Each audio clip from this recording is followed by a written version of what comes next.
سوال بھی تمہارے ذہن میں ہے، وہ جواب بھی تمہارے ذہن میں ہے. اس کا جواب ممکن نہیں تھا اگر امام جواب نہ دیتے. آیا دربار میں ایک دانشور اپنے زمانے کا، اور آنے کے بعد کہنے لگا کہ خلیفہ وقت سے جو بھی بادشاہ رہا ہو مسلمانوں کا، اس نے کہا کہ بھائی دیکھو یہ جو آسمان ہے یہ آسمان 7 ہیں، اور یہ پیاز کے چھلکوں کی طرح ایک کے اوپر دوسرے ہیں. جیسے پیاز کا چھلکا نہیں ہوتا، چھلکے پہ چھلکا چھلکے پہ چھلکا، اس طریقے سے یہ 7 ہیں. تو خلیفہ نے کہا کہ میں چاہتا ہوں کہ معراج کے سلسلے میں، سننا بھائی، میں چاہتا ہوں کہ معراج کے سلسلے میں علماء سے پوچھوں کہ جب رسول گئے معراج میں تو آسمان پھٹا کیسے پھر جڑا کیسے؟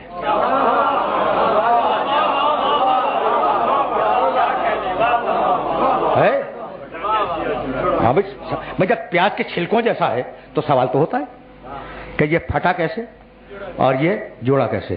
اچھا بھائی، اب رسول کی معراج پہ تو سوچ رہے ہیں کہ پھٹا کیسے اور جوڑا کیسے. جب آدم اتر رہے تھے تو کسی نے نہیں سوچا کہ پھٹا کیسے جوڑا کیسے.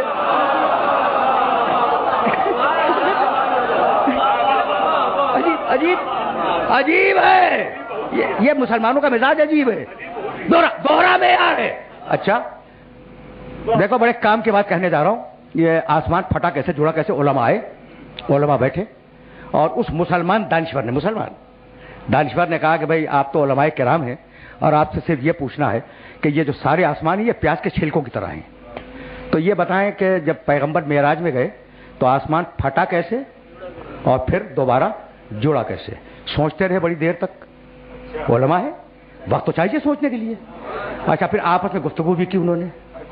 ہاں آپس میں گفتگو بھی، آہستہ آہستہ، کوئی لوگ نہ سنے. پھر جانتے ہو جو سینئر عالم تھا اس نے کہا کہ اصل میں معراج جسمانی نہیں تھی، روحانی تھی. اس دن سے معراج روحانی کا عقیدہ آیا. جب جواب نہ دے سکے تو عقیدہ ہی بدل دیا.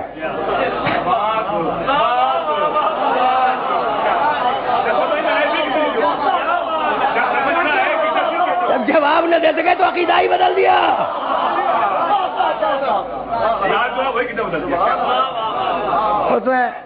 اس نے کہا کہ یہ تیرے دربار کے علماء یہ چونکہ جواب نہ دے سکے اس لیے یہ بہانہ بنا رہے ہیں کہ معراج روحانی تھی، جسمانی نہیں تھی. ہمیں تو صحیح جواب چاہیے. وزیر حیران ہے، خلیفہ حیران ہے. دونوں نے آپس میں مشورہ کیا. ایک تیسرا شخص جو دور کھڑا ہوا تھا اس نے آ کے کہا وزیر سے کہ میں خلیفہ سے کچھ کہنا چاہ رہا ہوں. میں کیا کہنا چاہ رہا ہے؟ کہا کہ میں اس سے کہوں گا براہ راست. کہا آجا. قریب آیا. کہا کہ امیر گھبرانے کی ضرورت نہیں ہے، ابھی ہے نسل محمد کا ایک امام زندہ ہے.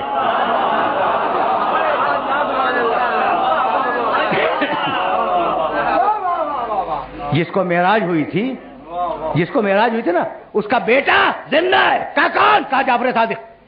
کہا بلاؤ. امام تشریف لائے اور آ کے بیٹھے. بھائی توجہ رہے، خدا کی قسم توجہ رہے. اس لیے کہ واقعات تو واقعات ہیں، میں تو صرف ایک جملے کے لیے زحمت دے رہا ہوں. کہا فرزند رسول آپ تو خیر رسول اللہ کی نسل ہے، یہ مجھے بتلائیے کہ آسمان جب پیغمبر، ہاں پہلے اسے پوچھا کہ آپ قائل ہیں کہ آپ کے جد جسم کے ساتھ گئے تھے؟ کہا کہ ہاں میرا عقیدہ یہی ہے. ہم اعتراضات سے گھبرا کے عقیدہ نہیں بدلا کرتے.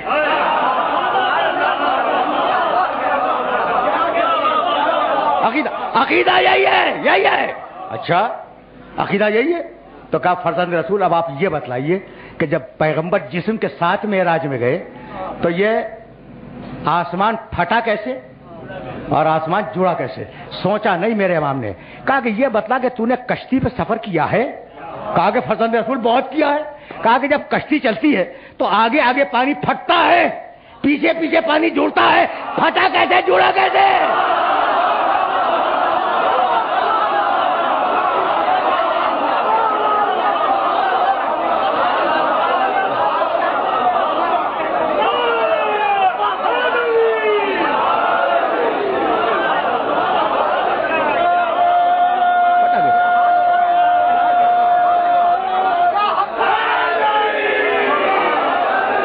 پھٹا کیسے پانی؟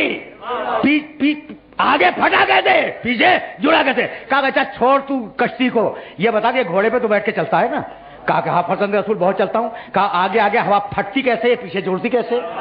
تو یہ جواب وہی دے سکتا ہے جو آسمانوں کی خلقت کا گواہ ہو.